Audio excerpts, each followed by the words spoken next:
सबसे पहला है खुदा पर यकीन लाना। हम तस्करा करेंगे हिंदू धर्म में खुदा का तसव्वुर क्या है।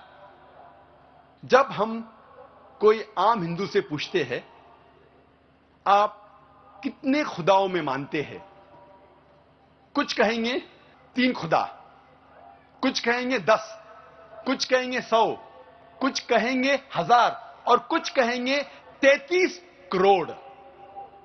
लेकिन जब हम एक हिंदू पंडित से पूछते हैं, वो हिंदू से जो हिंदू धर्म की किताबों को जानता है, वो हिंदू कहेगा कि हिंदू सिर्फ एक भगवान, एक ही खुदा में मानना चाहिए और एक ही खुदा की इबादत करना चाहिए। लेकिन आम हिंदू एक फिलॉसफी में मानता है जिसे कहते हैं पैंथीइज्म। पैंथीइज्म की मानी आम हिंदू समझता है सब कुछ खुदा है, पेड़ खुदा है, इंसान खुदा है, सूरज खुदा है, चांद खुदा है, सांप खुदा है।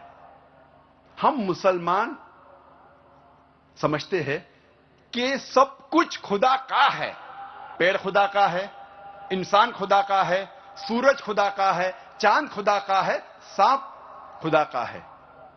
अहम फर्क हिंदू और मुसलमान में है।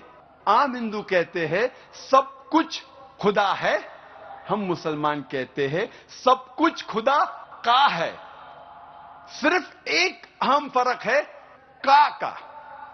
अगर हम इस का के फर्क को मिटा लेंगे तो हिंदू और मुस्लिम एक हो जाएंगे। जैसे मेंबर ऑफ पार्लियामेंट भारत की एमपी की जो सीट है वो 500 हैं, वो सभी एमपी साहब कहलाते हैं, मेंबर ऑफ पार्लियामेंट। और जैसे प्रत्येक प्रांत के अंदर अलग से एमएलए सीट होती है, वो एमएलए साहब कहलाते हैं। तो ये सभी साहब हैं, लेकिन इन सब साहबों का एक कंट्रोलर है। ये वो सब उस एक साहब के भी हैं, ये स्वयं सब साहब भी हैं और ये सारे उस एक साहब के, एक खुदा के हैं, प्रधानमंत्री के नुमाइंदे। उस ये भी साहब है अपने सत्र के। अब जैसे किसी ने रजिस्ट्री करवानी है तो वो चाहे किसी से संबंध रखता, उसका काम तहसीलदार से ही होगा, तो उसके लिए वो तहसीलदार साहब है, उससे ही काम बनेगा, उसको उसने प्रार्थना पत्र लगाना पड़ेगा। तो जो इनकम्प्लीट नॉलेज रखते हैं वो कहते हैं हम एक खुदा के, एक भगवान, एक अल्लाह के अतिरिक्त हम किसी को शरीक नहीं करते। देखो शरीक करना और बात है, पूजा अन्य चीज होती है। जैसे एक पतिव्रता स्त्री होती है, वो अपने पति की पूजा करती है और सत्कार सभी का करती है। जैसे जेठ है बड़े भाई की तरह, जेठानी है बड़ी बहन की तरह, देवर है छोटे भाई की तरह, देवरानी है छोटी बहन की तरह, ननंद है उनको अपनी बहनों की तरह। अन्य जो परिवार के सदस्य हैं सबको यथोचित आदर करती है। वो उनकी पूजा नहीं करती, वो सत्कार है, नमस्कार करना होता है। और जैसे एक ज्वाइंट फैमिली में रहती है, जब तक वो पतिव्रता लड़की, तो सभी से प्यार से रहती है, सबको यथोचित आदर करती है। और जब वो अलग हो जाते हैं तो उस समय उसके हिस्से में उस परिवार का जो भी वस्तु आती है, सामान आता है, उसको सबको उठा के अपने पति के साथ, अपने पति के उस कमरे में, मकान में जो उसके हिस्से में आया उसमें जाकर रख लेगी। उसमें वो किसी के साथ लिहाज नहीं करे और किसी में आस्था नहीं रखती, क्योंकि वो पूजा ही उसकी करती थी। जब उनसे भिन्न हुई तो वो उसकी पूजा कर रही थी, उसके साथ चली गई। लेकिन जब तक ज्वाइंट फैमिली में रही तो उसका फर्ज बने था प्रत्येक से प्यार से रहे, सबका बड़े छोटे का यथोचित आदर करे, तो वो पतिव्रता कहलाती है। और यदि वही पतिव्रता, यदि वही लड़की अपने पति के अतिरिक्त न सास से मुंह तो डंगते बोले और न ननदते, ना जेठ, ना जेठानी, ना ससुरते, तो वो तो कलियारी होगी। रोज घर में झगड़ा रहे, खेचा तानी रहे, तो वो घर शांति से नहीं रह सकता। तो जो व्यक्ति ये कहते हैं कि हम खुदा के अतिरिक्त किसी को भी शीश नमन नहीं करते, ये उनकी भूल है। नमस्कार करना ये पूजा नहीं है, ये तो एक आदर करना है, बड़े छोटे का सत्कार करना है, झुक कर प्रणाम करे उनको, तो ये पूजा नहीं है। पूजा तो आत्मा से जिसको चाहते हो उसकी पूजा है, और बाकी सब क्रियाएं हैं ये करनी पड़ती है। जैसे हमने जल निकालना है, जल प्राप्ति के लिए हम पूजा जल की करते हैं, और जल कहाँ है? जमीन में। जमीन से जल प्राप्ति करने के लिए हमारा पूज्य तो है जल, वाटर, और लेकिन हम उसके लिए जो भी प्रोसेस अपनाते हैं, प्रोसीजर, और जो भी उसके उपकरण प्रयोग करते हैं, हम उनकी पूजा नहीं करते, उन क्षेत्र हम क्रिया करते हैं उस पूज्य वस्तु को पाने के लिए। तो जो भी साधना, दंडवत प्रणाम करना, धर्म करना, सुबह दोपहर शाम के ये नित्यनेम करना, नित्य नियम कहो, नमाज कहो, इसको स्वाध्याय कहो या ज्ञान यज्ञ कहो, एक ही बात है।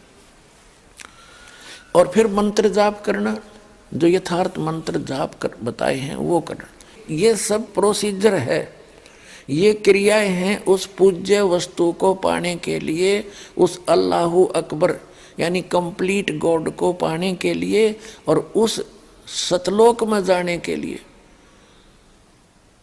जहां सदा सुखी रहता है प्राणी। तो उसके लिए हमारा पूज्य तो है अल्लाहु अकबर, और बाकी जो उसको पाने के लिए, जैसे जल प्राप्ति के लिए हमने बोकी लगानी पड़ती है, पाइप नीचे उतारना पड़ता है, उसके बाद फिर हैंडपंप लगाना पड़ता है, और फिर हैंडपंप की भी साधना करते हैं, ऐसे हिलाते हैं, तो उससे वो पूज्य वस्तु प्राप्त होती है जिसके लिए हमने सब क्रियाएं की थी। तो इसी प्रकार जो हमारे पूज्य परमात्मा हैं, कबीर देव, कबीर अल्लाह, और वो स्थान पाने के लिए जहाँ कोई दुख नहीं है, वहाँ जाने के लिए हमने ये सब क्रियाएं करनी होती हैं। नमस्कार करना पूजा नहीं, और नमस्कार करे बिना अभिमान नहीं जावे, अभिमान वाले को भगवान नहीं मिल सकता। आधिन्य के पास है पूर्ण ब्रह्म दयाल, मान बड़ाई मारियो बे अदबी सरकार। तो आज दास बताना चाह रहा है कि जैसे एक प्रांत है, एक स्टेट, उसमें एक मुख्यमंत्री होता है और अन्य उसके मंत्री होते हैं। तो इस एक प्रांत में मुख्यमंत्री का रोल करता है ये ब्रह्म सरपुरुष, जिसने कुरान शरीफ का ज्ञान दिया, जिसने बाइबल का ज्ञान दिया, जिसने श्रीमद् भगवद गीता का ज्ञान दिया, जिसने चारों वेदों ऋग्वेद, यजुर्वेद, सामवेद, अथर्ववेद का ज्ञान दिया। ये एक ब्रह्मांड के अंदर मुख्यमंत्री का रोल करता है, और इसके 3 पुत्र हैं, रजगुण ब्रह्मा, सदगुण विष्णु, तमगुण शिव जी। ये इसके प्रधान हैं, 3 एक विभागीय मंत्री हैं।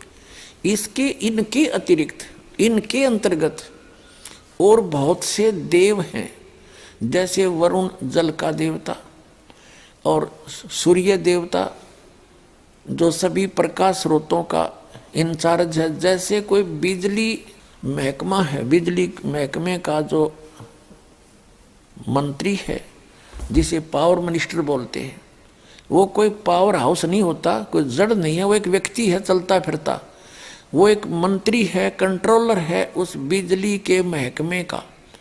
इसी प्रकार जैसे इरिगेशन मिनिस्टर होता है, यानी सिंचाई नहरों का मंत्री, तो वो नहर नहीं होता। ऐसे ही सूर्य देव है, सूर्य एक देवता है, वो सभी ये जो आग का गोला सूर्य आपको दिखाई देता है, इन ऐसे ऐसे बहुत गुणे सूर्य हैं इस सौर मंडल में, और इन सभी प्रकाश स्रोतों का वो इंचार्ज है, वो मंत्री है अलग से। और जैसे जितने भी पृथ्वी हैं, इनका भी एक देव है, पृथ्वी देवी है, इन सभी ग्रहों की वो संचालक है, उसके अंतर्गत आते। तो ये सभी देवता हैं, ये सभी स्वामी हैं, अपने अपने विभाग के, साब हैं, खुदा हैं, अल्लाह हैं, ये सारे खुदा हैं। लेकिन ये इन सब का ओवरऑल कंट्रोलर जो खुदा है, जो असंख्य ब्रह्मांड का स्वामी है, वो अल्लाह ताला है। उसको इसलिए तो अल्लाह ताला का, इसलिए उसको अल्लाह अकबर का, बड़ा भगवान का। इसका मतलब छोटे भगवान भी हैं, छोटे खुदा भी हैं, तभी तो उसको बड़ा कहा ना। बड़े कहने की आवश्यकता ही नहीं थी, जब और खुदा होते ही नहीं थे। अगर और प्रभु ना होते और स्वामी ना होते तो उसको बड़ा कहने की क्या आवश्यकता थी, उसको कबीर कहने की क्या आवश्यकता है, जैसे बड़ा मानते मुसलमान भाई। तो अल्लाह अकबर यानी बड़ा भगवान, बड़ा खुदा, बड़ा अल्लाह। तो छोटे अल्लाह भी हैं, यानी छोटे भगवान भी हैं, छोटे प्रभु भी हैं, अपने अपने क्षेत्र के हैं। ये आपको डिफाइन कर ही दिया, ज़्यादा कहने की जरूरत नहीं। अब आपको दिखाते हैं जो कुरान शरीफ का ज्ञानदाता और श्रीमद् भगवत गीता का ज्ञानदाता और वेदों का ज्ञानदाता, इन 4 वेदों का 5वां वेद सूक्ष्म वेद है, जिसको तत्व ज्ञान कहते। वो तो कंप्लीट गॉड गिवन है, उस पूर्ण परमात्मा का दिया हुआ, अपने मुख कमल से आकर बोला है, वो तो इस दास के पास उपलब्ध है। उसी ज्ञान के आधार से तो सारा ज्ञान समझ में आया, नहीं तो सब उलट पुलट हो ही रहा था। तो ये कितना परमात्मा है, कितना स्वामी है, जो कुरान शरीफ का ज्ञानदाता और बाइबल का ज्ञानदाता। यानी बाइबल के अंदर 3 बुक, होली बुक इकट्ठी जल्द हैं। नंबर 1 तौरात, नंबर 2 जबूर, नंबर 3 इंजिल। उन तीनों का संग्रह बाइबल कहलाता है। तो उनका ज्ञानदाता भी ये ब्रह्म है, कुरान शरीफ का ज्ञानदाता भी ये ब्रह्म है, और श्रीमद् भगवद गीता का ज्ञानदाता भी ब्रह्म है, और इन 4 वेदों का ज्ञानदाता भी ब्रह्म है। और परम अक्षर ब्रह्म ने आकर के वो मूल ज्ञान दिया है, जिसमें और आल ज्ञान है। और ज्ञान सब ज्ञानड़ी, वो कबीर ज्ञान सो ज्ञान, और जैसे गोला तोब कायम करता चला मैदान।